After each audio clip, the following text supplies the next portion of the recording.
So today, again, we're back with Where Were You Then and Where Are You Now? Today we're here with Corey. Well, my name's Corey. Nickname's Marmite. You know what they say, innit? You either love me or you hate me. Yeah, I grew up in Reading. Yeah, I was born in Reading, 1973. Okay. Went to school in Reading. So tell us about your life, Corey. Grew Where up. did it all start from? All started up Cemetery Junction, Reading. Grew up with my mum, single parent. Good mum, had everything I want. That wasn't about, huh? That wasn't about it. It wasn't about like through his choice. I don't think he knew my mum was pregnant at the time. Okay. He was in the he was a policeman in the based in Green and Common. I was like seeking attention, I think, for a father figure when I was young. You know what I mean? So I used to hang around with like older people, but they weren't there for my good intentions. Like, you see what I'm saying? Taking you down the wrong path. Yeah. So I was looking for that father figure. And then it started to go to secondary school, made nearly secondary school. Made an early, huh? Yeah. Okay. I started to get like bullied in the first year and all that, but there weren't a lot of ethnics there at that time. Yeah. So I kind of played up to like get kicked out, you see what I mean? You know what I mean? Deliberately wanted to get kicked out of school. And then I went to a day centre, Manbridge House, College Road. Okay. But they used to take me like fishing and stuff. Take you on trips and stuff, huh? Obviously, you thought, obviously, being bad, you were getting good things out of it. Yeah. And then that was about when I was about 14. 14 years old. Yeah. And by 14, had you started taking any drug substances, got arrested, had any crime? I got arrested, I think, when I was about 11, shoplifting. Shoplifting was the first time? First time. Scared? Must have been. You were 11. I was scared. Any kid at 11 years old was scared. Even growing up, like, when people think, because I had just a mum there, I had it easy, but I didn't. Yeah, of course. I used to get beat, that's what I'm saying. Yeah. My mum kind of felt sorry for me, let me get away with a bit. You know what I mean? Okay. Then I got arrested a few times, the time I was 16. So you been in prison and stuff before? Yeah, I've been in prison. A few times? First time I went to prison was 1993, man. It was for murder. Went to prison for murder? Yeah. Okay. Tell us a little bit about it. When I got accused of murder in 1993, December the 3rd. I'll never forget that day. So I was 19, I was coming on 26 days time, 1993, so it was the 3rd December. I was at my nan's on Wycombe Road. I thought it was a dream, the police arrested me for some murder. I'm like, whoa. So as time went by anyway. Did you know about it when the police come to arrest you? No, I didn't know nothing about it. Okay. And it wasn't until I got to the police station and the longer I was at the police station, I'm hearing voices like, my brother's down there, my cousin's down there, my friend's down there. Yeah. But as time went by anyway, cut the long story short, I got charged with murder on the 6th of December 1993. Just before your 20th birthday? Before my 20th birthday. And my mum come downstairs, I'll never forget it. The sergeant was there, my sister was there, I've just been charged with murder. My mum looked at me and she said, son, don't worry about him there. You tell me the truth. Was you there the other night? I said, my mum wasn't there. The scream would come out of my mum, boy. I can still hear it now. I didn't cry or nothing like that. I was in deep shock, you know what I mean? And it wasn't until like, when you get charged with murder, they sent me to like a prison hospital. So I thought I was going to go to Reading or Bullingdon. They sent me to Wood Hill. Double A cup. Yeah, and on that hospital room, man, I was frightened, you know what I mean? Yeah. And as days went by, I'm getting the statements and realizing, because I wasn't there, I thought I'm going to be out soon. You know what I'm saying? Yeah. So I haven't spoken to my brother by then. Then when I've got the statements of what happened, got believe it. So you wasn't even aware of any of this even happening? I wasn't even aware of it. Just got accused for a murder that you didn't even know of? The circle murder took place on Footpath Avenue in Central Junction. Okay. And on that night I was in Ripley Wood. And so when I got the statements, when people hear about that case murder, it wasn't a murder at all, bruv, you know what I mean? If I'm an honest guy, my brother was kind of bullying an old age guy. And then must have smashed up his house. So he's come from the pub and he's accused them. So they said we didn't do it. So I think they did. Leave that back. And he phoned the police. So the police turned up, 2 female police officers. I wasn't there, so the only reason I know is because 2 police by the statement. And she described everyone that was there, but he didn't want to press charges. She described my brother as half-caste, he's darker than me, down to his trainers, Adidas. And when she described me as 5'7", very dark skin, short hair, clean shaven, and I had a big beard, long dreadlocks. Okay. So my sister, family thing, obviously we're going home because when I'm reading the statement, it's about a week later, the policewoman said I put my arms around her. So she's too young to be a policewoman, but she's described me as 5'7", very dark skin. Yeah. Obviously, you're not very dark. So back then, you used to have an old style criminal like magistrate's court, so there's enough evidence to go to Crown Court. So we all thought I was going home, you know what I mean? But my brother, God bless him, is still alive. He said to me, I'm going to tell the police you white there. I said, respect, but they know I white there because he says in a statement. So I was in court, mum's in the court, whole family's in the court. My brother said to the policeman, would it be fair to say your statement you ripped 3 months ago would be more precise than the evidence you're going to give today? She said, correct. She said, can you describe the person who put his arms around you that night? Yeah. She described from her statement she ripped 3 months before. Can you see him in the courtroom? Yes. So I stood up. Can you describe him? 5'7". So the judge can see. That's like you're describing an elephant and there's a fucking goat there. You know what I'm saying? Right. Completely. But they still remanded me in custody. So that's when still got remanded. Still got remanded. So cut a long story short, it took me 2 years to clear my name. So you were on remand for 2 years? Yeah. So I got not guilty. Okay. Someone was watching over you that day. But obviously, so when people like hear murder and read it in the papers, they want no murder. What happened is, where we used to have like a little reputation back then, my family, when certain CID found out about his house getting smashed up, they wanted him like to press charges. So they've gone around about 4 days later, and he was found dead in the bathroom. He ended up with hot shorts on. And they're trying to set the truth to the injuries the night of the murder. But when they attacked him, which I don't agree with, they were out of order, he only went to hospital like for an hour, had 6 stitches. We didn't find out until about a year into the jail that he died of hypothermia and a blood clot to his head. So when he's come down in his house, there's no heat in the house, and he's tripped over some piece of work. So please get all that from us, you know what I'm saying? Hit the evidence, basically. Yeah, and it's not like. So at this time, had you already started on the drug path and stuff? No. So you were still only on weed. I was only on weed at that time. Only on weed. A bit of pot. It's when I went to jail for that and learned that if it would have been like jail public doing evidence, it's a policeman, the judge, just what I'm saying. So everyone was against me, so I was kind of frightened. Just what I'm saying. Yeah. So when I come out from jail 95. 1995. Yeah, I went to jail 93 December. Come out 95. That's the case. And then I went to America. I went to America for about a year. What made you go to America? That's when I met my dad. Okay, so your dad's in America, yeah? Yeah. Okay. He was in the army base. And he went back to America. So I went to live in America for 95. Middle of 95. Early 96. So you were there for just about a year? Yeah, then I came back. So you got more family in America? Yeah, up to today I've got two brothers, 3 sisters. Okay. Yeah, because I remember just before we started the recording of the video, you were saying that you were trying to get back to America, but currently you can't go because of your conviction, criminal record. I ain't raped no one, I ain't killed no one, but still. You don't go out. Obviously, because you've got a criminal record, obviously they're trying to stop you from entering their country. But I went to America the second time. When I come back, the first time I went to America, 95, come back 96. I got into an incident in RG1's stupid incident. The nightclub, yeah? Nightclub, some guy spat in my cousin's wife's face. It escalated, we all got picked up, we had a little fight, that was the end of it. I think I went back into the nightclub. On the way home later, we went to see the music again, so we started fighting again. Back into the same in the town centre. And then I remember that I attacked him again at Mandela. It was late in the evening. And then I think I was unconscious. I'm not proud of this or whatsoever. Cemetery Junction, Chumley Road, man. I thought I killed him. And I went home. And so you left him there on the floor? Left him there unconscious. Didn't know what was the situation? Didn't know what the situation was. Didn't give a shit, to tell you the truth. Yeah. Went home. If I didn't come back out, I wouldn't have got nicked. So I come back out. But I threw all my clothes away. I threw everything away. About 20 minutes later, I come out of my house to the taxi. It's at Cemetery Junction, me and my cousin.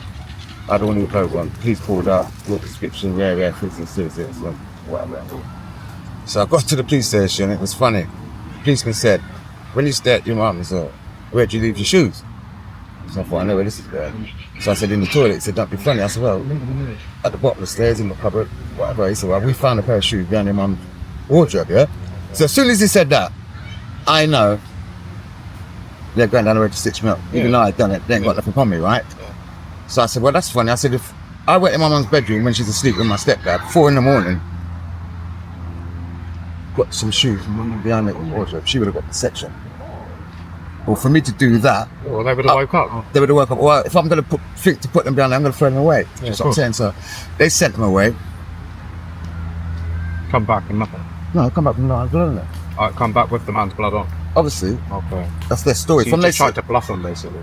Huh? You tried to bluff them, or? No, they tried to bluff me. Okay. Because even though I'd done it, right, I threw all my clothes away. On them shoes. So from he went to my house, he must have picked up the shoes. Said he put them behind the wardrobe. Said that he found them behind it, which he didn't. Yeah. Put the guy's blood on it and said, great, just what I'm saying. Tried to make you a bit shook and make you. So when I was young, and then the serious of the crime, and I'm sobering up, Marilla. Obviously, I'm going not guilty. I'm scared, innit? So, cut a long story short, I went to court. First time ever in prison for a sentence, because the murder I got not guilty on remand. And my cousin was my co-D, and if I could turn back the clocks, I thought I could have got away, but I would have gone guilty to save my cousin. But he got 4 years. I got 9 years. I don't know why, but I got 9 years. So you got 9 years in total? Yeah, I got 9 years for that. He had 360 stitches, man. I felt bad, you know. But I was going not guilty, not admitting it. And when I see the picture, I felt guilty in jail. Felt bad. And they said, would I like to meet the guy and all that? And I'm like, well, yeah, if I could, you know what I mean? I'm not going to get out of jail no quick enough. You just felt bad. I felt fucking bad. I felt terrible, you know, drink and all that. And he forgave me and all that. So you actually met the guy? I actually met the guy, yeah, man. I met the guy. So I ended up doing nearly 6 years in prison. And I come out in 2003. And I said to my probation officer, I was on license. I told her the story. I said, I went not guilty, but just say I didn't do it. They would have stitched me up anyway. So they didn't have no evidence because there was no witnesses and nothing, just that term.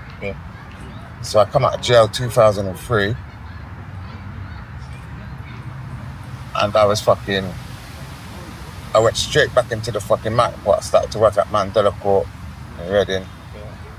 Big operation. And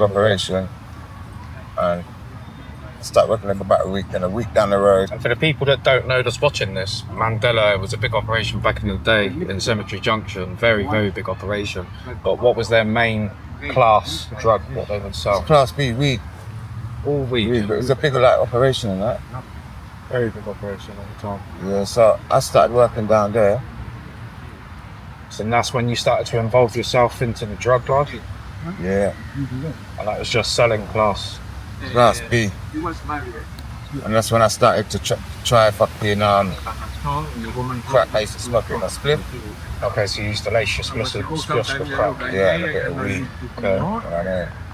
And that was where it started from?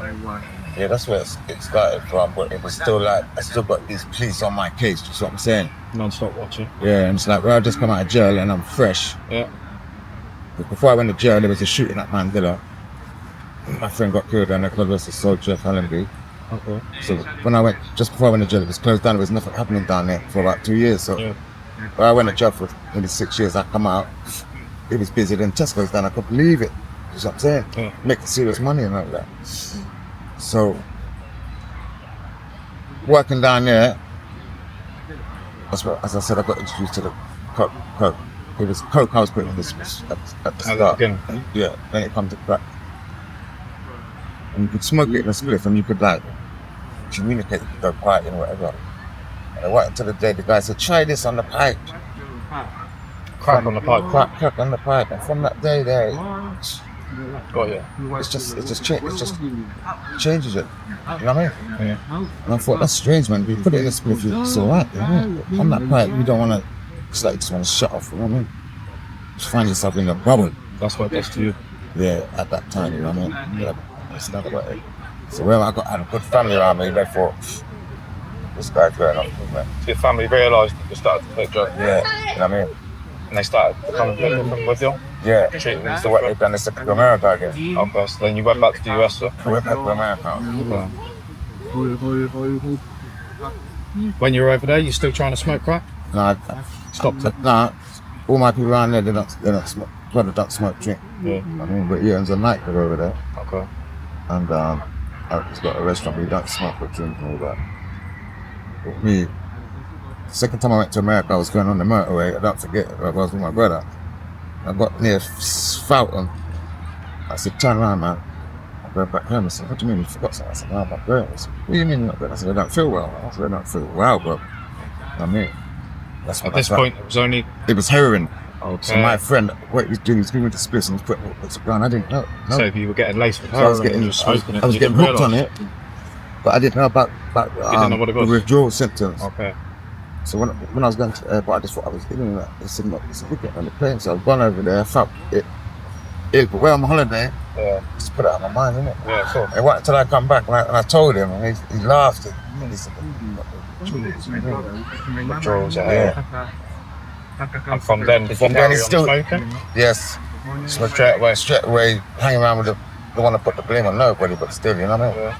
Well, obviously he was hooked and he used to sell it. He's giving me little bits. I said, I don't want it. Just start putting a little bit in. And that was you on both then? Yeah, but back then it was more the dark. I don't like to say that, but the dark. Yeah. But as soon as you got hooked on it, just when they got to pay for it. Yeah, of course. So, it's that spiral, they get you involved in it, free, and then when they can see that it's a habit for yourself, they want money. So I ended up attacking that guy. So how many years now has it been since you've been smoking? Well, I'm 52. I first tried heroin in 1994 when I was on my mouth for that murder. I had a few drugs on a different. And the crack, I first tried it 92. Split.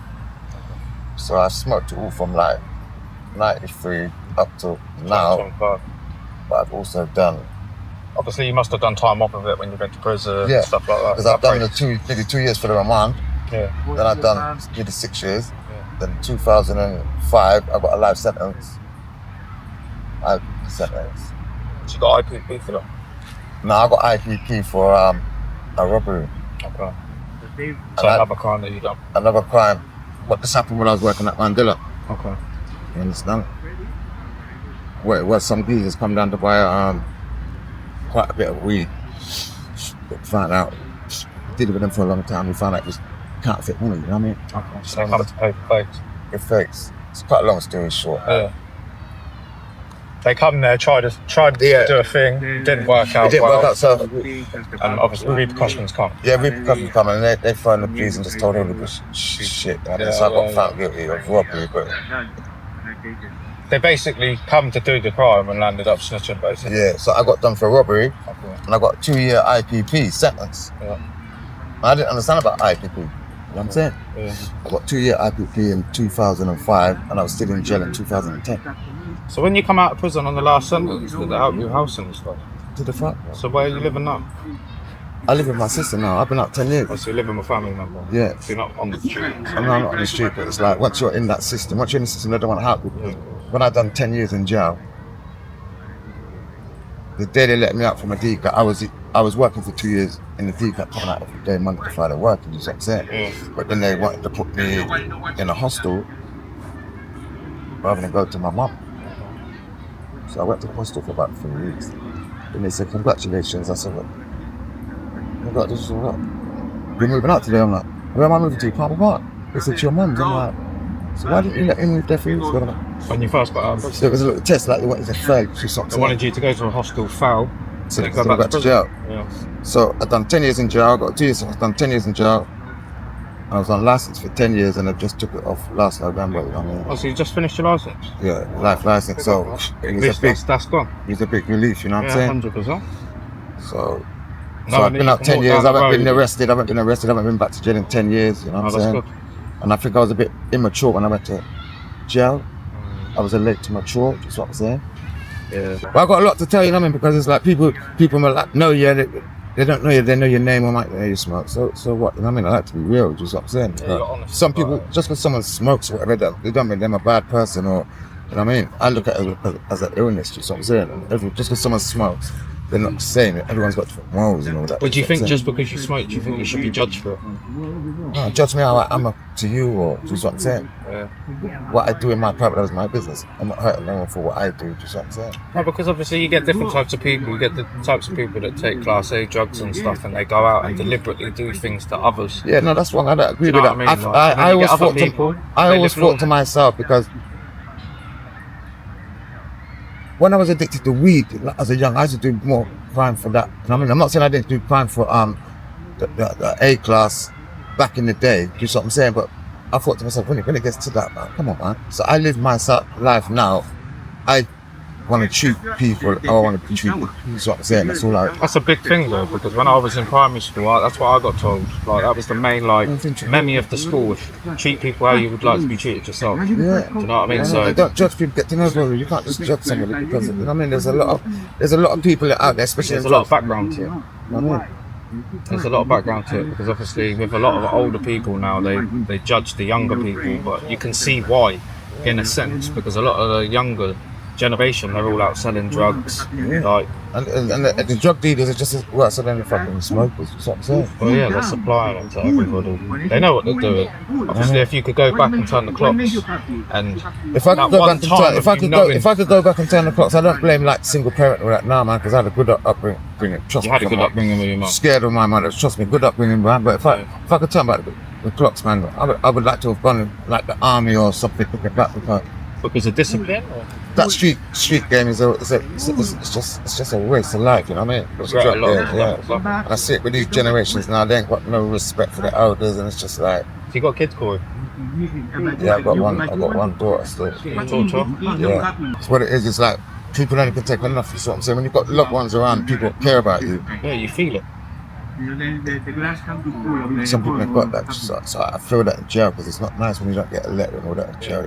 It's a lonely place, just what I'm saying. So when people outside, like my sister that time, my mum said to me many years ago, she said, "Yo, son, you're selfish," and I thought, selfish, like tight and all that shit. Nah, when you do your shit, smoke and get into trouble, please look at my house. And so from that day there, different outlook on life. You see what I'm saying? So my smoking created a domino effect for others. Yeah. Like my bitch might say you want smoke, yeah. But I have somebody smoke this out, man. Yeah. You're always moaning for and all that. I'll be like, come on, man, my daughter could walk past your mum. That's what I'm saying. Yeah. So don't shit on your own doorstep. Do you think you'll ever stop? 100%, brother. But that's not me, just what I'm saying. Because once you get into that, you tend to like shy away from normal reality. Yeah, responsibilities. Not responsibilities, because I got responsibilities and I keep them, but it's like you don't want to be around normal people. Yeah, you want to be around either your own or people that smoke. Yeah, you know what I'm saying? I completely understand. So what I tend to do now, I tend to do things, go places where people don't do that. Go to check if any just smokes weed or drink. Do you know what I'm saying? Try and mix it up. Yeah, because that's not no life. Anything, no matter what, anything you do, whether it's gambling, drink, if you do too much of it, it's not good. You know what I mean? This is pussy, and he's not cheating your wife. It's a joke. No, but today, I appreciate you coming, man. Yeah, I know you got a hell of a lot of stuff to tell. Yeah, I've got a hell of a lot of stuff, and obviously Corey's not going anywhere. I mean, I've known Corey for years, but big up for today, my brother. You done good. It's all about speaking the truth, and you know what I mean? Yeah, no, 100%. Real, mate. Corey will definitely be back on here, guys. Definitely be back with a proper thing, you know what I mean? You can ask some questions as well, man. I don't lie, but you know what I mean? Yeah, no, I appreciate it. But don't judge, man. That's, you know what I mean? If you don't know, ask it or don't. Yeah, not everybody's the same, guys. Do you know what I mean? Don't judge people by the book, what you can see, because inside it's completely different. But peace out, guys. Love, like, share, and subscribe. Where were you then, and where are you now?